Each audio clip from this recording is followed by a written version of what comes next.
우리 함께 따라하겠습니다.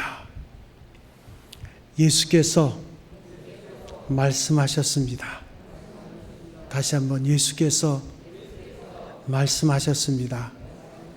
너희 원수를 사랑하며 너희를 박해하는 자를 위해서 기도하라.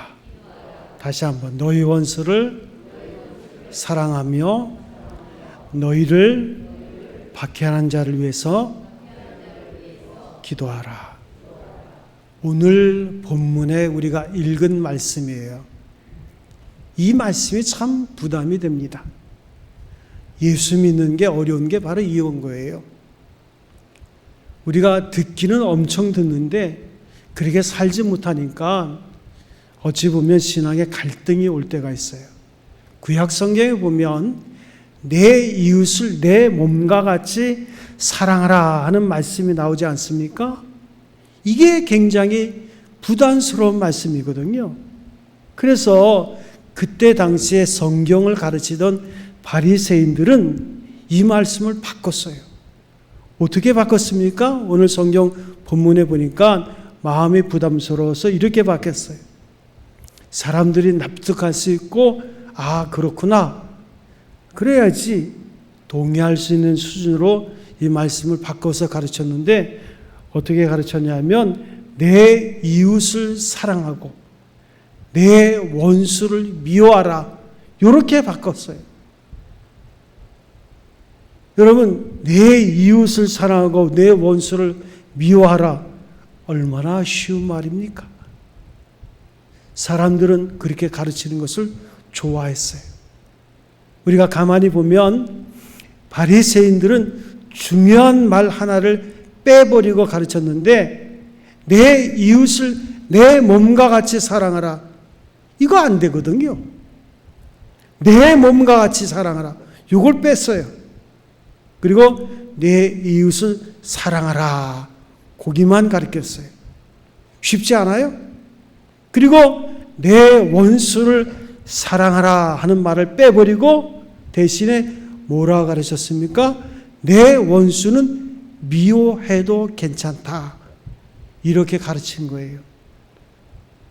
얼마나 사람들이 받아들이기 쉽도록 말씀을 각색했습니까? 매우 인간적이고 현실적인 거예요. 우리가 왜 이렇게 가르쳤는지 이해가 되죠? 예수님은 하나님의 말씀을 그렇게 각색하고 더하고 빼는 것은 용납할 수 없다고 분명히 말씀합니다. 그래서 이런 말도 했어요. 오늘 본문에 읽지는 않았지만 뭐라고 말씀하셨냐면 너희가 구약 성경에 이는 이로 눈은 눈으로 갚으라 그랬는데 너희가 오른쪽 뺨을 맞거든 왼쪽 뺨을 갖다 대라 그랬어요. 그러니까 그들이 구약 성경을 바로 그들이 적용하지 못하고 문자적으로 때로는 있는 말씀도 빼서 그렇게 가르친 거예요. 그러면 이웃을 내 몸과 같이 사랑하라 말은 어떤 말입니까? 하나님의 사랑을 실천하는 거예요. 하나님의 사랑은 너무 높고 너무 큽니다. 45절 보면 하나님이 그 해를 악인과 선인에게 비추게 하시고 비를 의로운 자와 불의한 자에게 내려오심이라 그랬어요. 우리 생각에는 추운 겨울에 따뜻한 태양이 떠오를 때에 저 이북에 있는 김정은의 집은 비치지 않았으면 좋겠는데 거기도 따뜻하게 햇살이 비치는 거예요. 그리고 하나님을 잘 믿고 무릎 꿇고 기도하는 자녀의 가정에도 따뜻한 햇살을 비춰주시는 거예요. 하나님이 그런 분이에요. 우리 생각에는 백성들을 몹살게 구는 폭종을 하는 나라에는 아예 몇 년 동안 비가 안 왔으면 좋을 텐데 하나님은 때가 되면 거기에도 비를 주셔요. 그리고 하나님을 잘 섬기는 백성들이 사는 한국에도 비를 주셔요. 원래 하나님이 그런 분이에요. 하나님의 사랑은 너무나 커서 악인과 선인을 구태여 구분하지 않는다는 거예요. 우리는 어떻습니까? 46절에 보면 우리는 내가 사랑을 받을 때 사랑할 수 있어요. 조건적인 사랑, 에로스, 조건이 있어요. 본능적인 사랑이에요.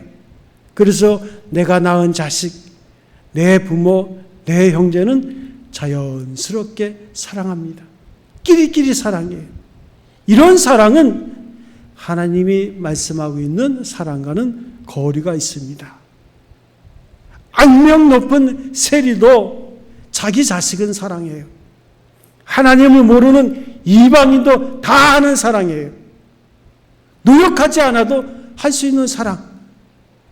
이런 사람을 보고 우리가 하나님의 명령하신 것이 그 명령하신 사랑하라 그 말과는 좀 동떨어져 있어요. 그렇지 않아도 누구나 다 하는 것이 아닌가? 예수를 믿어도 하는 것이고 안 믿어도 하는 것이고 그런 사랑이 아닌 거예요. 예수께서 십자가에 달리시 전날 밤에 제자들과 함께 식사를 하십니다. 그 자리에서 예수께서 허리에 수건을 동이시고 무릎을 꿇고 제자들의 발을 씻기시는 거예요. 베드로는 아유 예수님 이게 무슨 일입니까 할 때 내가 너희를 씻기지 않으면 상관이 없다. 누구의 발을 가장 먼저 씻겼다고요?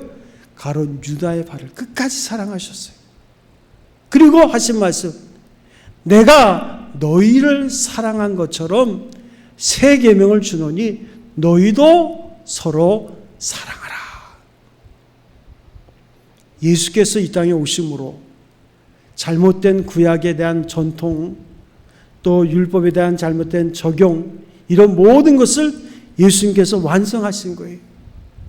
친히 몸으로 보여주신 거예요. 내가 너희도 서로 사랑하라. 이게 크리스찬이에요.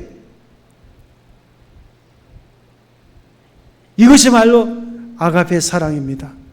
아가페 사랑은 우리가 하나님께 원수 되었을 때 우리를 사랑해 준 사랑이에요. 그래서 로마서 5장 10절에 보면 우리가 아직 원수 되었을 때 하나님께서 우리를 사랑하셨다고 말씀하세요.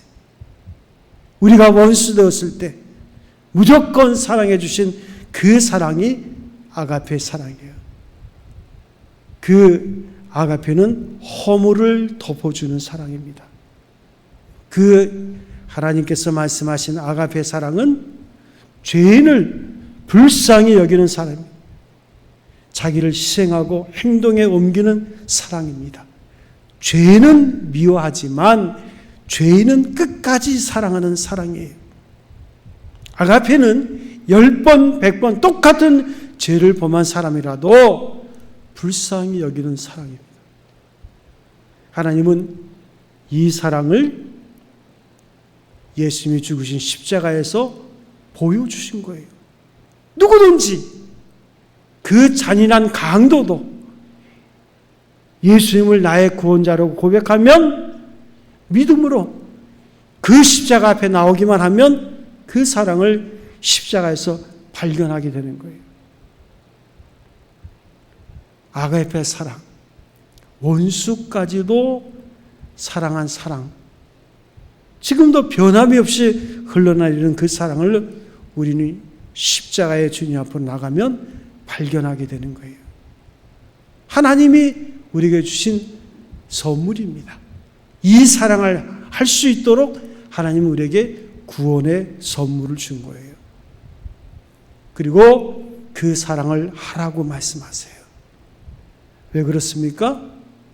이유는 하나밖에 없어요. 우리가 예수 믿고 하나님의 자녀가 됐기 때문에 그런 거예요. 아비는 다 자식이 자기를 닮기를 원합니다. 좋은 점은 배우기를 원하겠지요. 부모치고 자식이 자기들이 가르치는 대로 배우지 않고 마음대로 되기를 원하는 사람은 아무도 없습니다. 할 수 있으면 부모의 좋은 점을 본받아서 훌륭한 사람이 되기를 원하고 가문을 빛내기를 원하는 거예요. 이게 부모의 심정이죠. 그렇기 때문에 여러분과 저는 하늘에서 보내준 대사예요. 여러분의 몸은 그리스도 예수요. 우리의 머리는 예수님이요.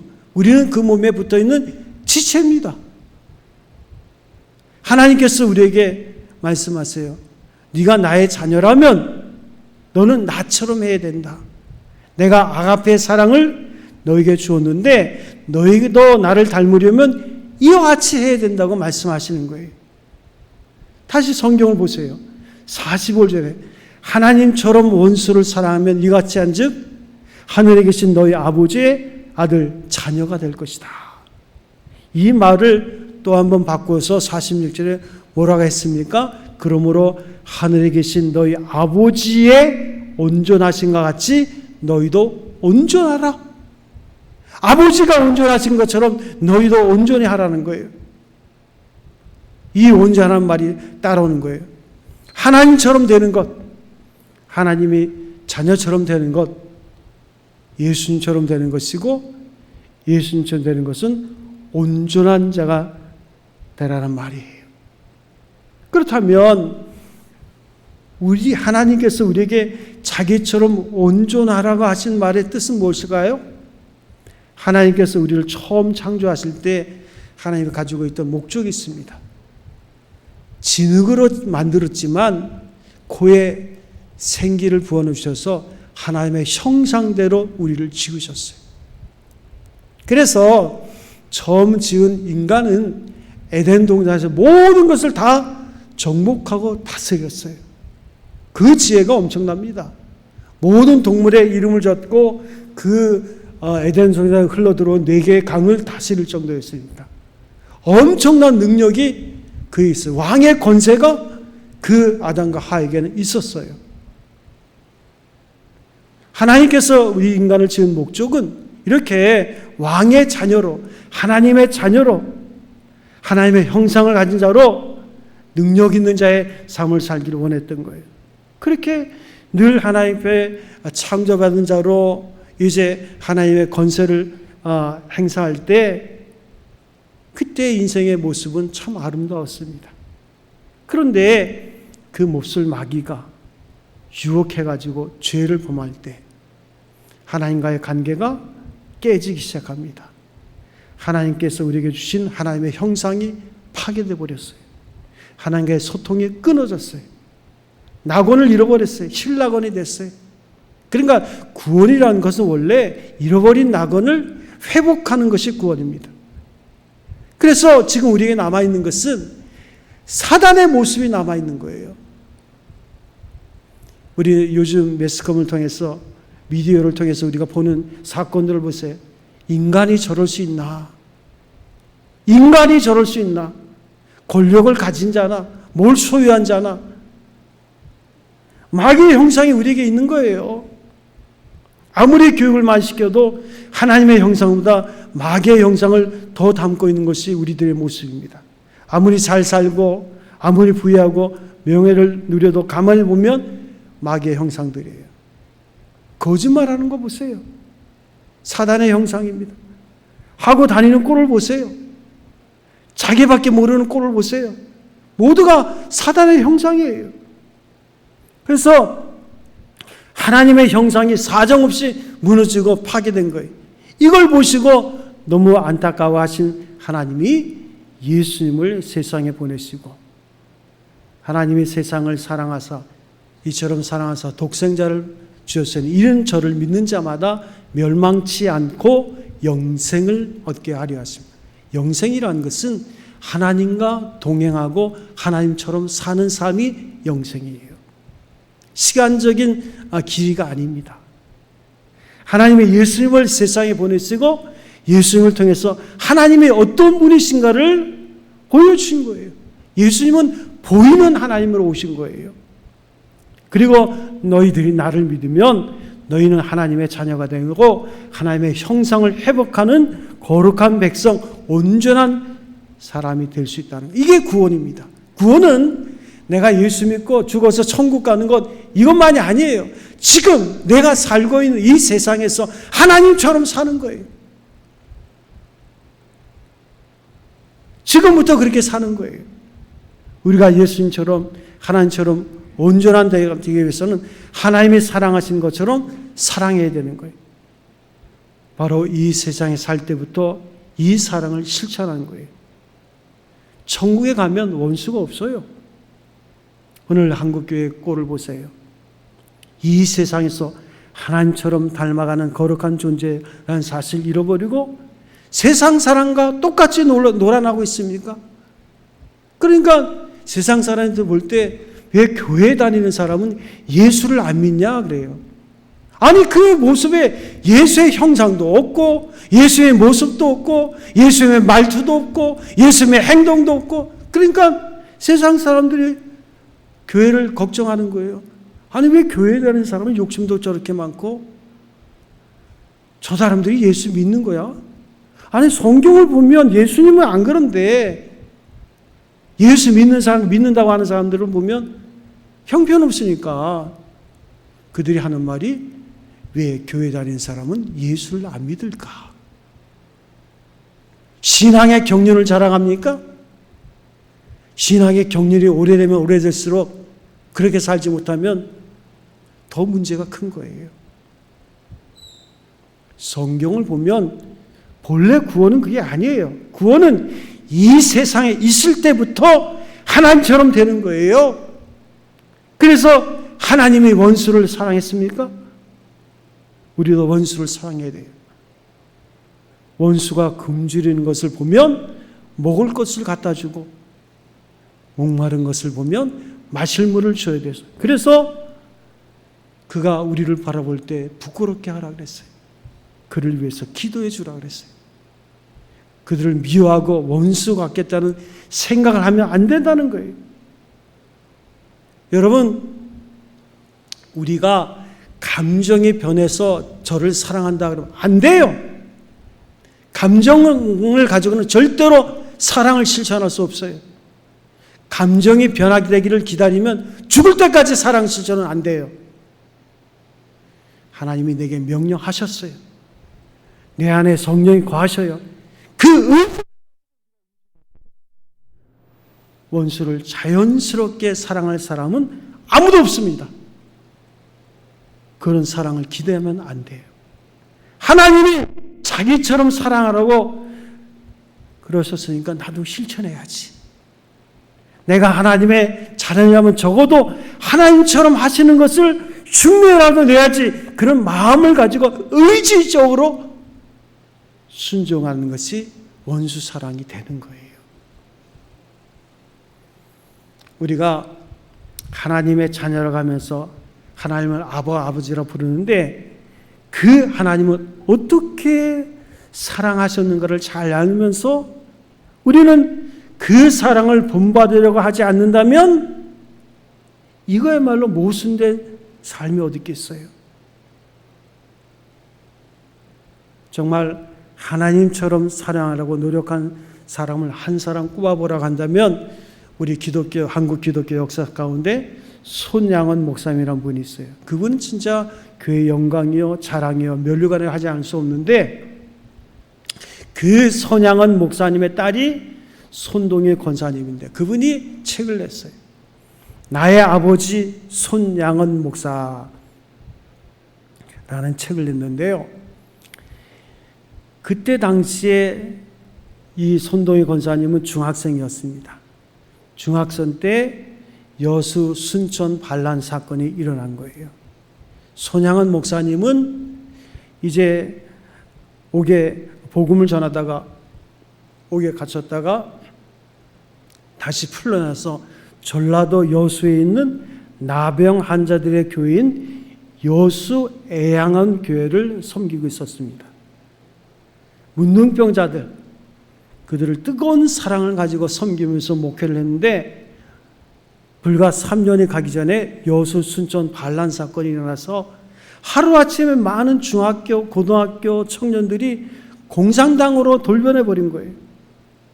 고등학교 학생 하나가 평소에 예수 믿는다고 안 입고 생각하던 처지에 손양은 목사님의 큰아들 동인이 중학교 다니는 동신이를 여수 반란 사건이 일어나자마자 끌고 갔어요. 끌고 가서 구타를 하고 고문을 하고 예수 안 믿겠다고 하면 내가 놓아주겠다고. 그렇지만 끝까지 예수를 믿겠다고 하니까 결국은 그 두 아들을 총살시켜버린 거예요. 그래서 아들 둘이 순교를 했습니다. 천여 명의 성도들과 함께 교회 마당에서 두 아들의 장례식을 하는 자리에서 손양 목사님의 유명한 10가지 감사가 있어요. 그럼에도 불구하고 감사해요. 그리고 놀라운 사실은 그가 아들을 장례하는 그 시간에 이미 원수를 용서하고 그 두 아들을 죽인 그를 양아들을 삼겠다고 마음을 가지게 됩니다. 장례가 끝났어요. 그리고 그의 딸 손동이 그의 딸을 불렀어요. 그때 그 딸은 중학생이었어요. 불러 앉혀놓고 목사님은 자기 심정을 이야기합니다. 내가 아무리 원수지만 내가 그 원수를 내 양아들로 삼겠다. 나는 하나님의 말씀대로 그렇게 하겠다. 그러면서 딸을 선택하니까 너희 두 오빠는 천국 갔는데 그 두 오빠를 죽인 자는 지옥 갈 것이 분명한데 전도하는 목사로서 그 사람이 지옥 가는 것을 어떻게 보고만 있을 수 있냐? 중학교 딸이 이해가 되겠습니까?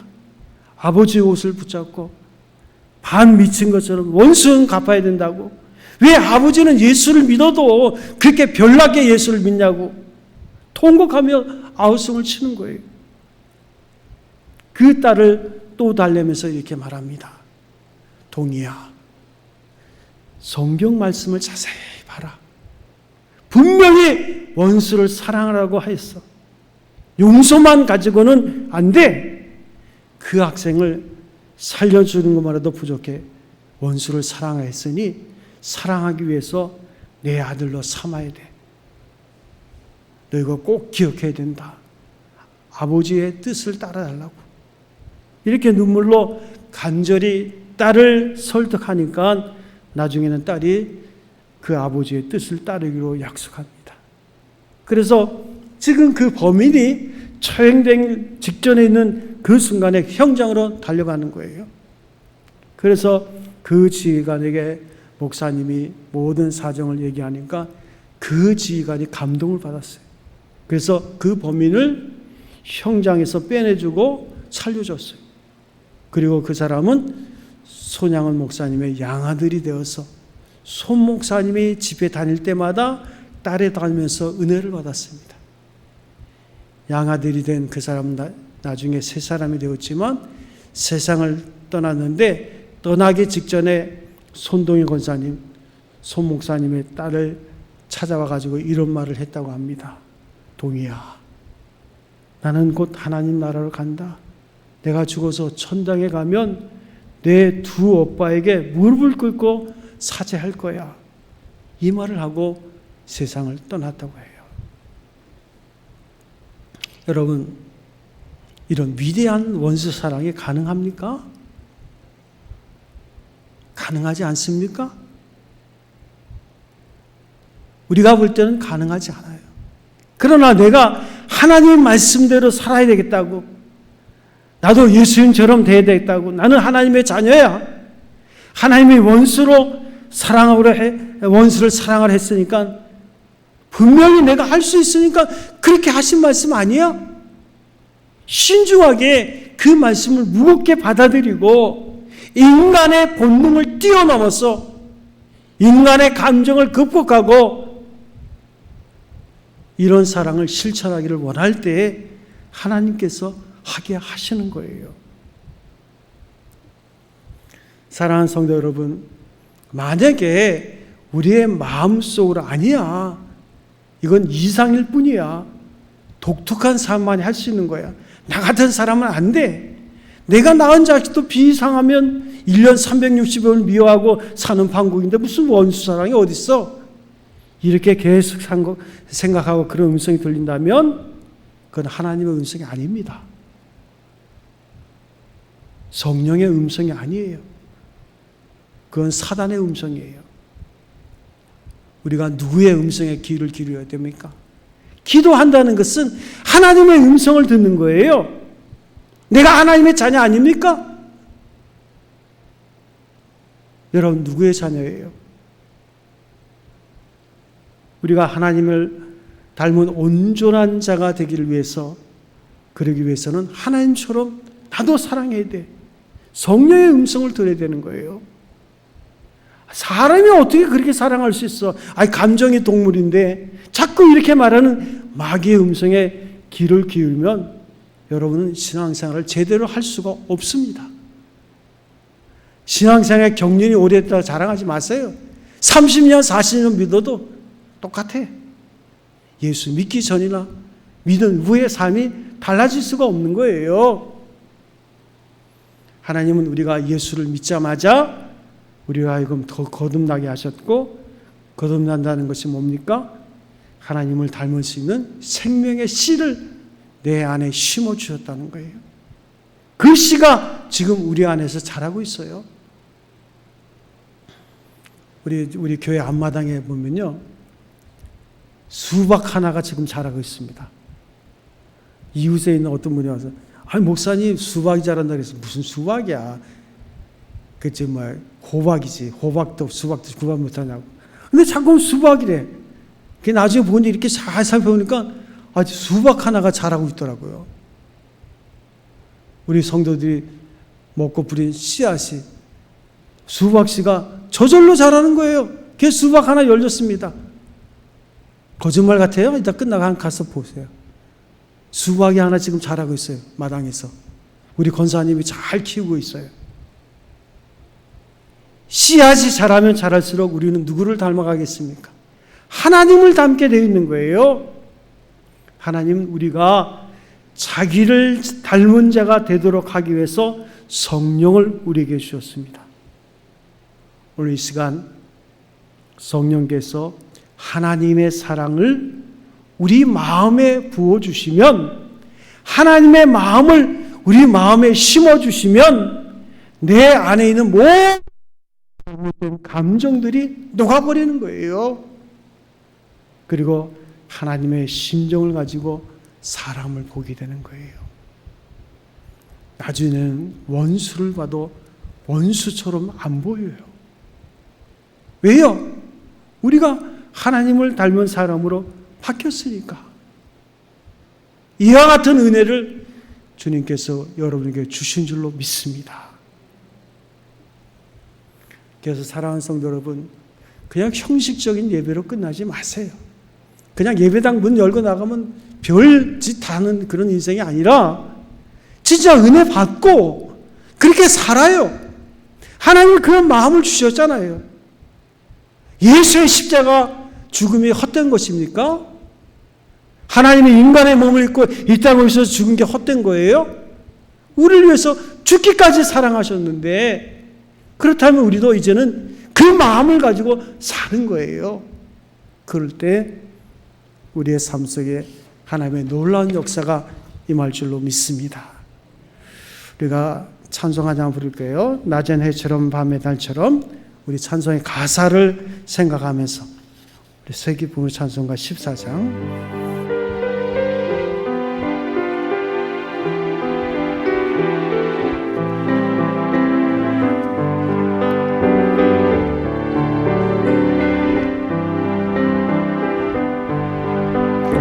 낮은 해처럼 밤엔 달처럼 그렇게 살 순 없을까? 욕심도 없이 모든 세상 비추어 온전히 남을 위해 살듯이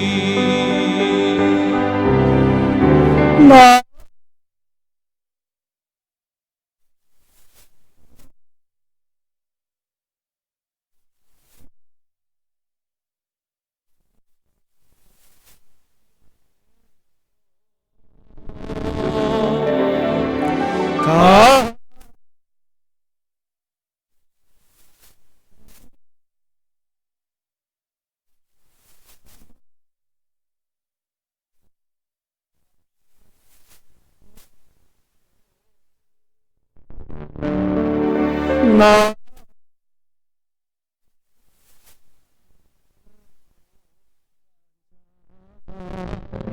언제나 커다란 침대여 나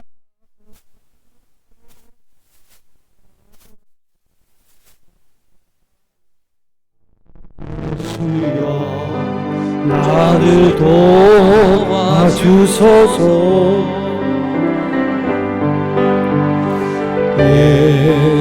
예수님처럼 바울처럼 그렇게 살 수 없을까 나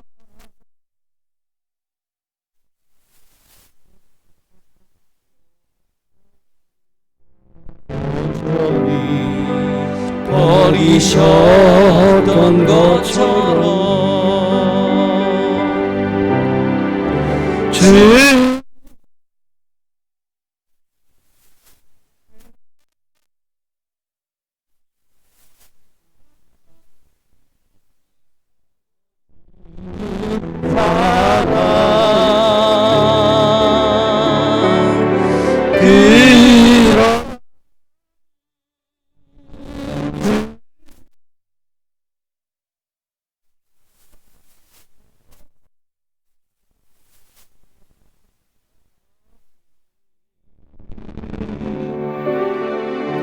나의 입술은 주님 닮은 듯하나 내 맘은 아직도 추하여 받을 사랑만 계수하고 있으니 예수여 나를 도와주소서.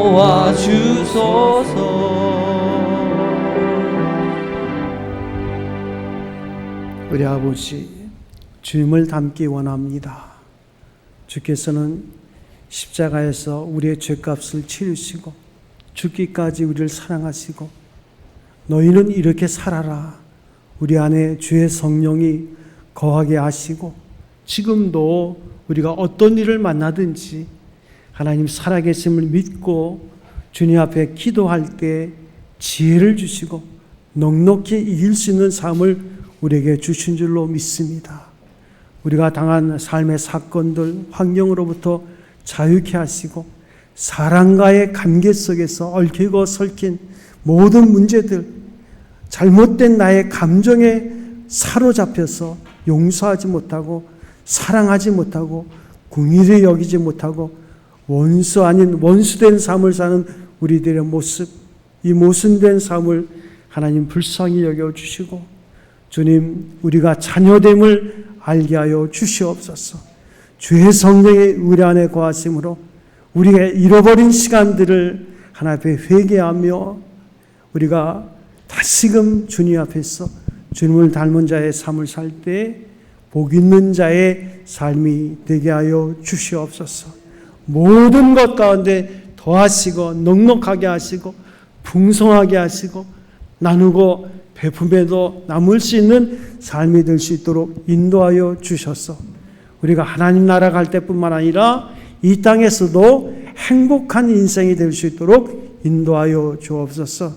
주님의 은혜와 사랑 감사하고 우리 주 예수님의 이름으로 기도합나이다. 아멘.